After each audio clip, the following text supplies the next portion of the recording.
ask. So when it comes to when then raises a question of brains, yeah, and we've seen the former deputy president decrying the fact that from his, faction, he lacks people with brains. This is what he said. I mean, that they don't have good substantive lawyers like they have in ODM, and how he's saying, oh my.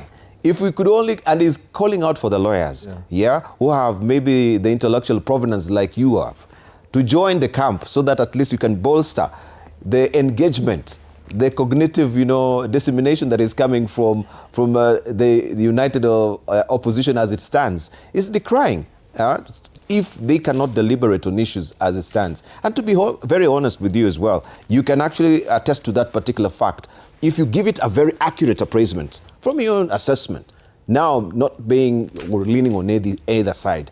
Do you think this is a level where people can interrogate issues when there's all this noise? Thank you very much. I don't think that is possible, but I need to correct an impression that has been created by Mheshimiwa, because these ad hominem attacks emanating from his own patron, the president, and you can see his president is very adamant that, look, when you go out there, you must tell the people that the government is working. SHA is functioning, whatever, which is why he's come with a notebook there to ensure that, he ticks all the boxes and he can always go back and file a report. He's taking note of what actually you're saying. That's all right. He has quite a heavy book that he has there. But the point is now, this president, like I said, he has to demonstrate by his own example, show the leadership that we need in this country. But Wakili, you're not answering my question. That is issue. I'm coming to the issue because you ask, are Kenyans at that point, at that stage where we can focus on issues as opposed to personalities? Isn't that what you ask? Yeah, and for the deputy president himself also decrying the fact that we don't have people on his camp who can actually, think at the level, and articulate issues just as we have from other, parties as it stands right now. I agree. I wholly agree. But who shapes the narrative? A, who gives that narrative traction? C, how and when do they ever get to the Kenyan people so that you have public participation? He calls on summons, for instance, by way of example, the governor of Nairobi City County and says that, look, we need a cooperation agreement. And he's eyeing 80 plus billion out of it. When did the Nairobi people consent to that, get consulted, or air their views? It was after the fact. And those opinions, those comments are never taken into account. That's an issue.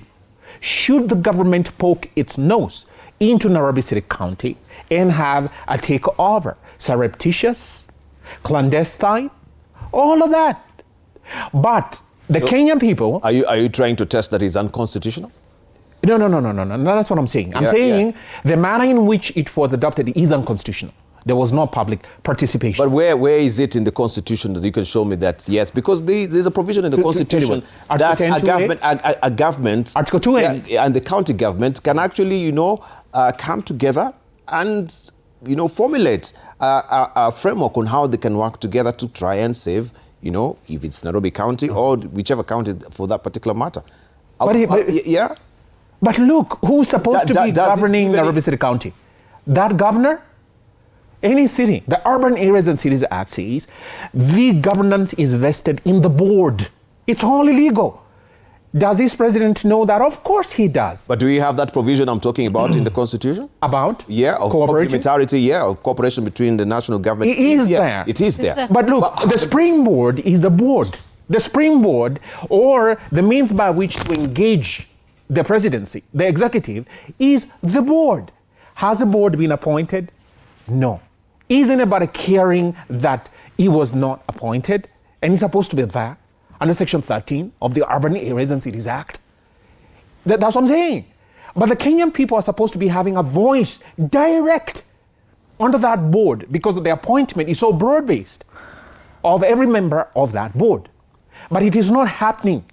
Why? Because this president wants to micromanage the country in a manner that he cuts out of everybody else. Which is why, now coming back to your question, when can the Kenyan people articulate those issues for him to take up? Moreover, he is out there at the forefront going to say that, look, the war between Iran on the one hand and the US and Israel on the other hand, we are condemning these attacks on A, B, and C without asking the Kenyan people, where do you stand? But he is out there mouthing Zionism. And we haven't even told him to go ahead and do it. Issue-based. Where is your voice going to be taken on such an issue? Look at, for instance, the Prime Cabinet Minister. Where do you see him consulting the Kenyan people? Hold on. Where do you see him consulting the Kenyan people on any international agreement? Whereas the Treaty-Making Act demands that whenever he is out there engaging foreign governments, he advertises in 2 daily newspapers way before he informs the Kenyan people the Kenyan government is about to engage into this international treaty, and therefore you as a Kenyan is directly to be affected this way and that way. Lastly, let me conclude. No. You hold on first. We come to Rachel on that. As we want to know, do we have any overarching examples of maybe where Kibaki or Uhuru Kenyatta came to the public and told us, this is what we want to do, this is the agreement that we're entering into? We went with the Eurobond. Did we have any public participation with the Eurobond before? You tell me. Right? Rachel, hold on. Let's come to Rachel. I'll come to you. Okay. You just marinate over it. I'm holding my horses. Yeah, hold your horses. Yeah, let them not all bolt. Okay, let's hear from Rachel. I think Harrison, you choose really what to respond to, which I don't think is really right for the public's consumption. One,